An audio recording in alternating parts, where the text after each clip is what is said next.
brought to you by Infinix.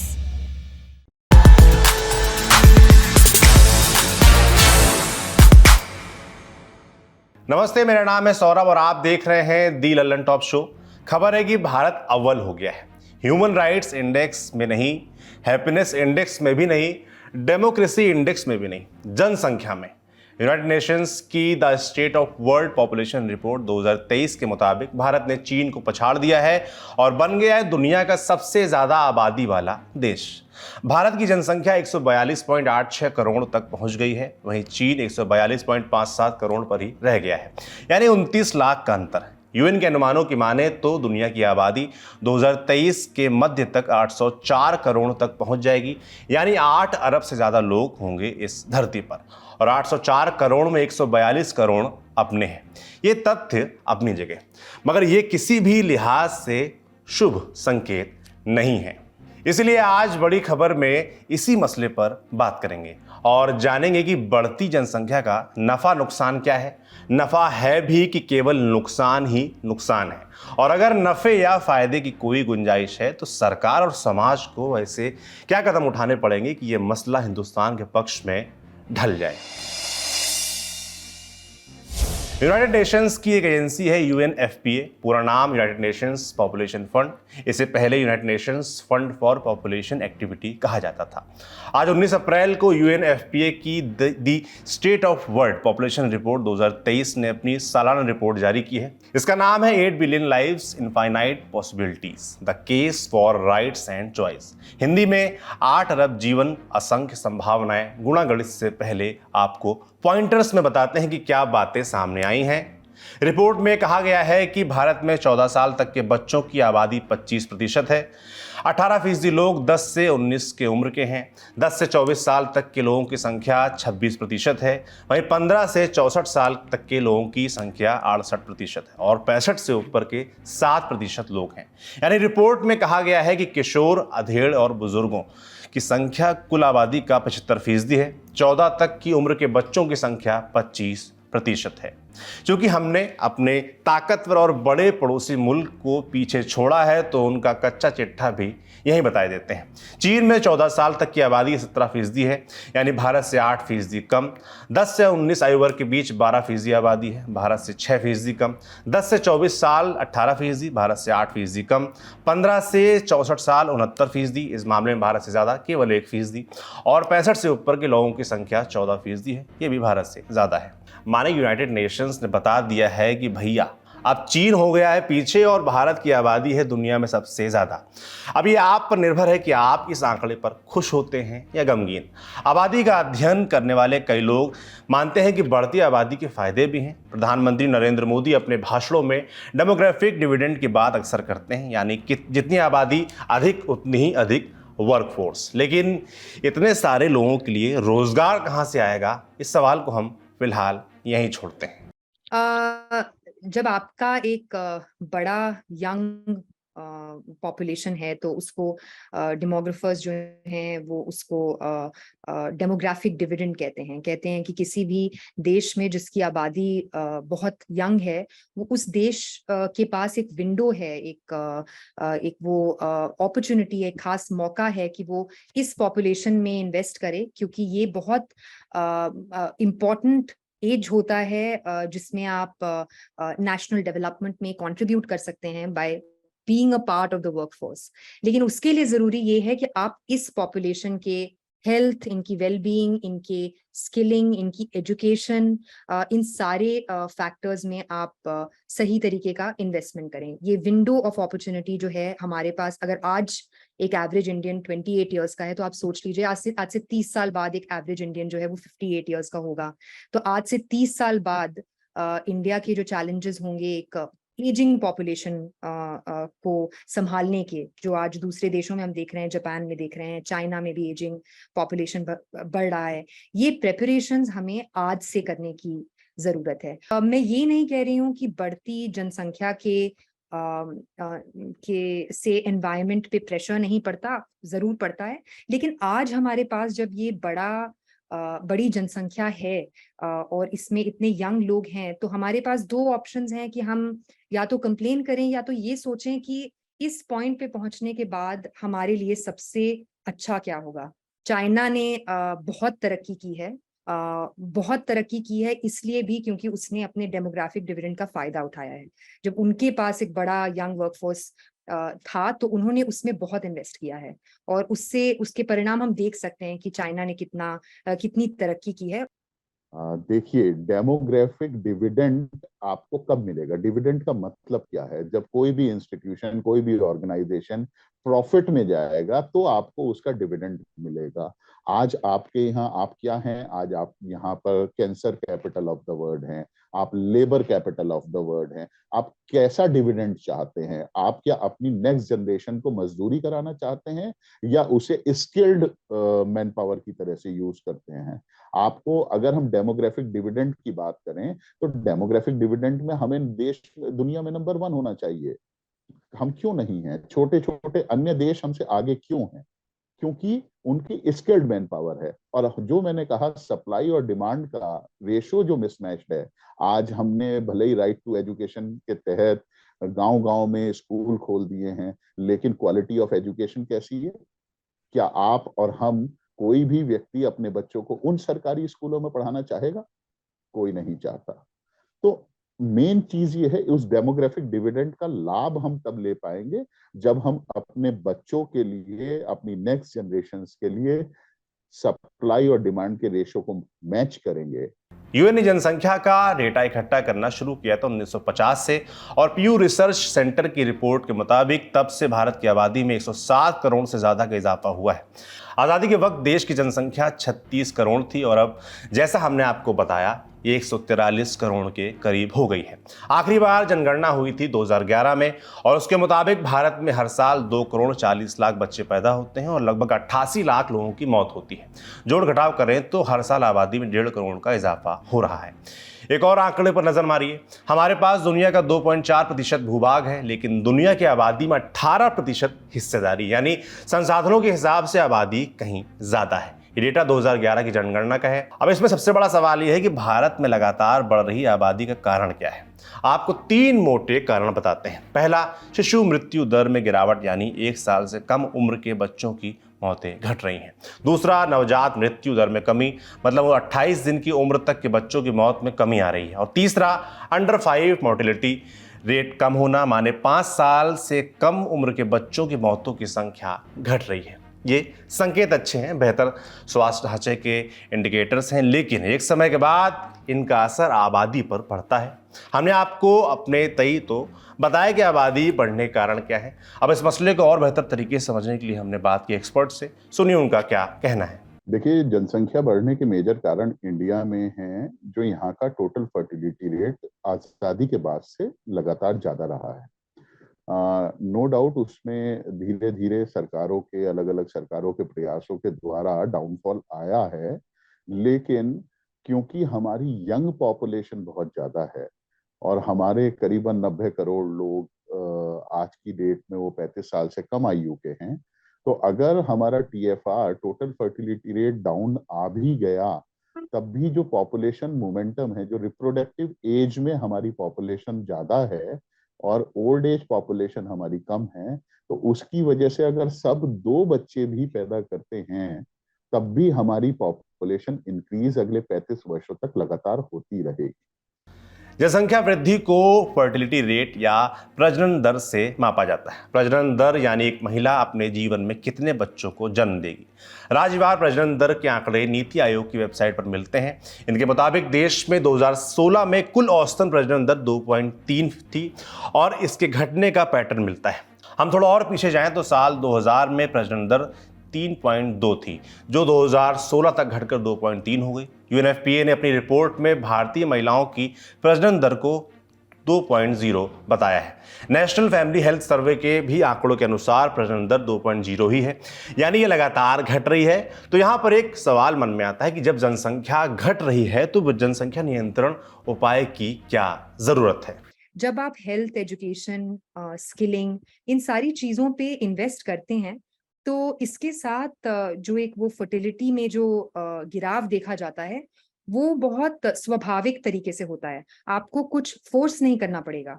आपको एक पढ़े लिखे इंसान को समझाना नहीं पड़ेगा कि उसे छोटा परिवार क्यों रखना चाहिए।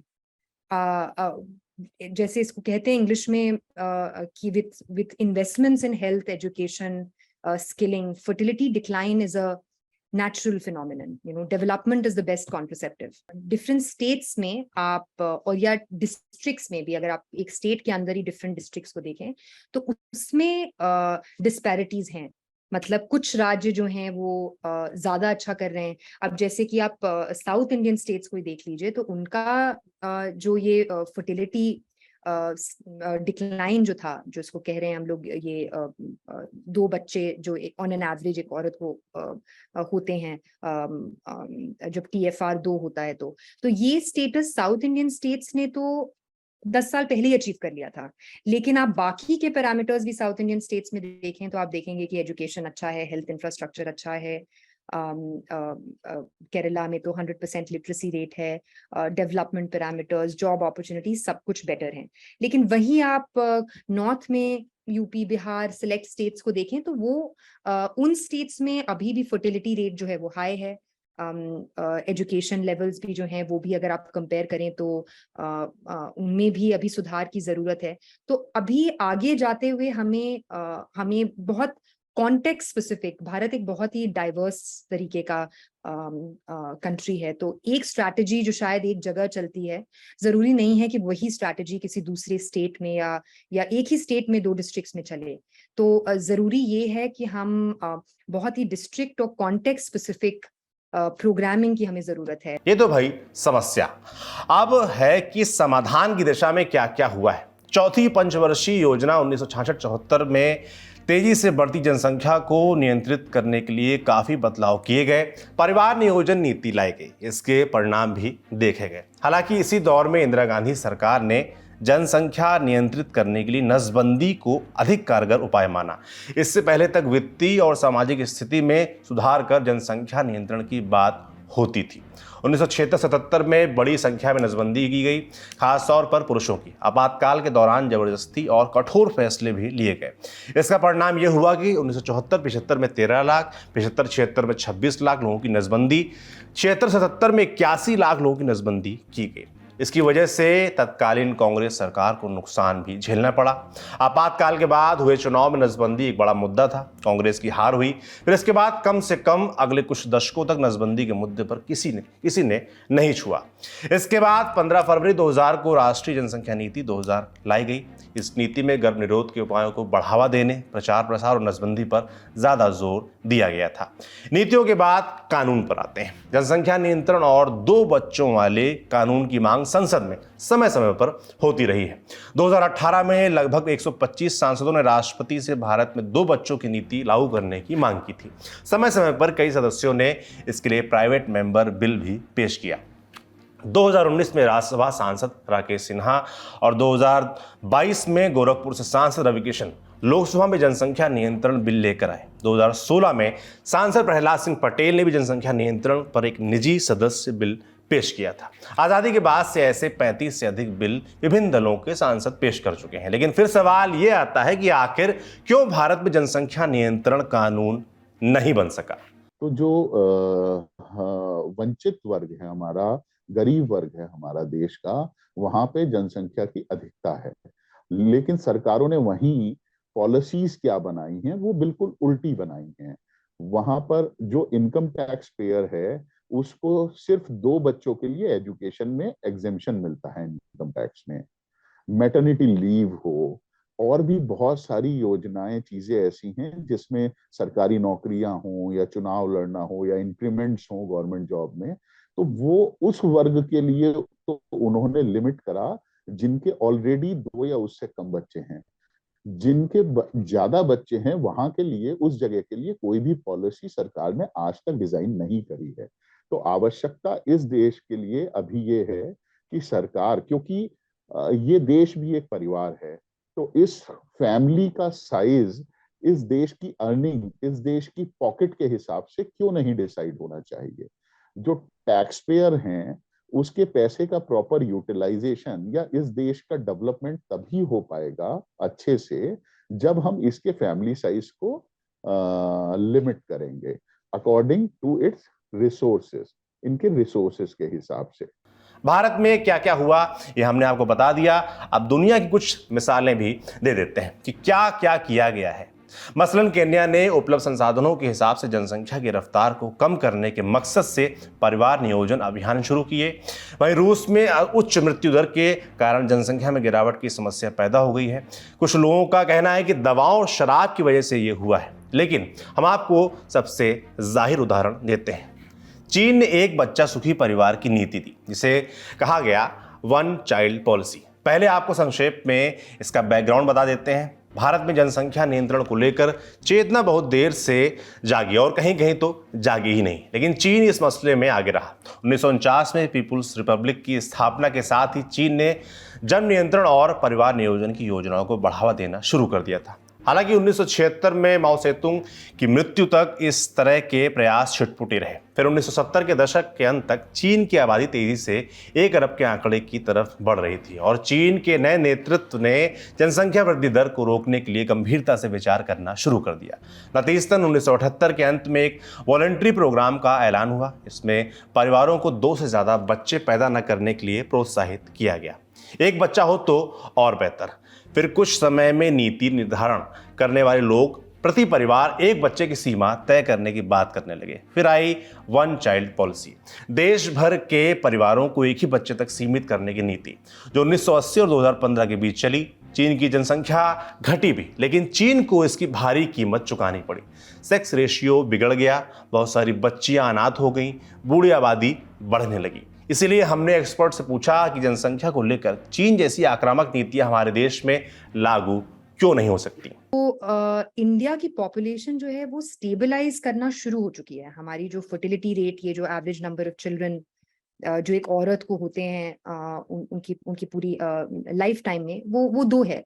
हमें एक पूरे देश को अगर हम देखें तो हमें किसी भी तरीके के कंट्रोल या फोर्स्ड नियंत्रण करने की जरूरत नहीं है, जैसा चाइना ने किया। चाइना ने अपनी पॉपुलेशन अगर आप 70s में देखिए तो बहुत कम ड्यूरेशन में उन्होंने अपनी पॉपुलेशन बहुत फास्ट तरीके से कम की थी। 7-8 साल में 70s में उनकी पॉपुलेशन बहुत सब्सटैंशियली उन्होंने अपनी फर्टिलिटी रेट जो है उसको कम किया था। 2 child norm, 1 child norm, different policies रही हैं चाइना में, जिनका परिणाम चाइना आज भुगत रहा है। आज चाइना की पॉपुलेशन में इम्बैलेंस है। सेक्स रेशियो जो है वो उनका बहुत ज्यादा डिसबैलेंस्ड है, और आज की डेट में चाइना को अपने 2 चाइल्ड 1 चाइल्ड पॉलिसी को रिवर्स करना पड़ा है, और आज वो अपने यंग कपल्स को इंसेंटिव्स दे रहे हैं कि वो और बच्चे पैदा करें। तो इंडिया ने अपनी फैमिली प्लानिंग प्रोग्राम में इन्वेस्ट करके और डेवलपमेंट में इन्वेस्ट करके अपने पॉपुलेशन को बहुत हद तक स्टेबलाइज करने की जो प्रक्रिया है उसको शुरू करने में अच्छा काम किया है। अभी जो हमें करने की जरूरत है कि जो पूरे देश में अलग अलग भागों में जो डिफरेंस है, कुछ स्टेट्स जो हैं जो दूसरे स्टेट्स के कंपैरिजन में उतना अच्छा नहीं कर रहे हैं हेल्थ में, डेवलपमेंट में, उनमें हमें फोकस्ड इन्वेस्टमेंट्स करने की जरूरत है, और यही इंडिया की स्ट्रैटेजी होनी चाहिए।